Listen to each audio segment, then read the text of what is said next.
জীবনটা পরিবর্তন করার চেষ্টা করে, তখন তোমার আগামী কেমন লঙ্ঘিব, আপনার আগামী কি করে লঙ্ঘন আমাকে মিথ্যামন্ত্র প্রদান করুন।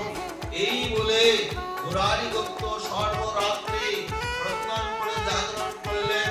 আর প্রাতঃকালে মহাপ্রভুর চরণ কমল ধরে কান্না করতে করতে বললেন, প্রভু, মহাপ্রভুর কথা দিয়েছে ছেড়ে দেবে, ছাড়তে পারি না, বিষয়টা হয়ে গেছে। এখানে কথা দিয়ে বলেছে মহাপ্রভু, স্বয়ং ভগবান এক কথা দিয়ে বলেছে, রামকে ছাড়তে পারছে না।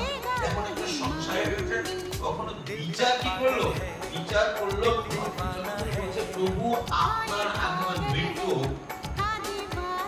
সংশয় থাকবে না, মানে শরীরটা তো গেল, আমি এখন একটা নির্ণয়ে করে দাঁড়াতে পারছি, আমি করবো কি? এই জন্য বলছে, আপনি এই কৃপা করলাম, মৃত্যু হয়েছে, না रहेगा बात, ना रहेगा बस, ना बजेगा बांसुरी, শরীরই না থাকলে সমস্যাই থাকবে না। এইভাবে মুরারি নির্ণয়, তোমার আগে মৃত্যু কাউ সমস্যা, মহাপ্রভু উঠিয়ে অনেক সময় অনেকের সমস্যা হয়ে যায় না, আমাদের সামান্য সামান্য এরকম সমস্যা দিল্লিতে আমরা পড়ে যাই না, কথা দিয়ে কথা রাখা অনেক সময় মুশকিল হয়ে যায়। এইভাবে আর ভগবানকে কথা দিয়েছেন, কথাও রাখতে পারে না, রামকে ছাড়তে পারে না, সমস্যা, এমন সমস্যায় পড়েছে, মহাপ্রভুর কথা দিয়েছি, যদি না রাখতে তাতে অপরাধ হবে।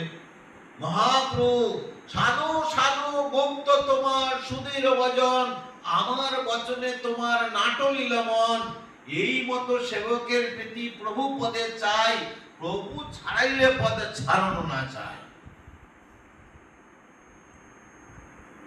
তখন মহাপ্রভু তাকে উঠিয়ে মহাপ্রভু চরণ করে কান্না করছেন, মহাপ্রভু আলিঙ্গন করলেন। আর মহাপ্রভু বললেন, সাধু সাধু গুপ্ত তোমার দৃঢ় না সুদৃঢ় ভজন, আমার বচনে তোমার নাটলীল মন, মানে আমি ভগবান হয়েও তোমার মনকে আমি বিচলিত করতে পারিনি, সুদৃঢ় ভজন, এই মতো সেবকের প্রীতি প্রভু পদে চাই, এরকম সেবকের প্রীতি, সেবকের ভালোবাসা, সেবকের আকর্ষণ প্রভুর চরণ, প্রভু ছাড়াইলে পদ, প্রভু যদি ছাড়াতে চায় তবু যেন না ছাড়ে।